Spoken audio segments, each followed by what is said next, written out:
Now, how does the brain actually work and learn this, automate these functionalities, and what are ultimately the consequences for teaching them? What I depict here is the brain of a child at the beginning of learning math. And what you can typically observe is that the tasks that are new for the brain are solved with the frontal brain areas. The frontal brain areas are our multi-purpose areas. They are the ones that can do logical thinking, they can deduct, they can do reasoning. These are the ones we use for all new tasks. This is the left hemisphere that you see here. This is from the top, also frontal activity shown. This is the right hemisphere. Again, you can depict the frontal activity, the untrained brain. However, an adult which does the same tasks solves them with parietal areas. There has been a so-called frontoparietal shift of the processing from frontal brain areas, which are not active anymore for the same task in adult, to parietal areas, which functionally specialize in performing these tasks.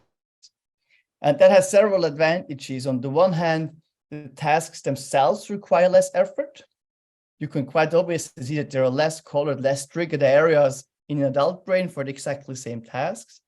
And at the same time, they're also solved more quickly because less communication is necessary in the brain. So you get both advantages from this automation process. The process itself is part of what's called the brain's plasticity. And that's probably a concept that many of you have already encountered in earlier presentations or webinars, or also in your professional development. The brain's plasticity, it's its capabilities to adapt to frequently asked tasks.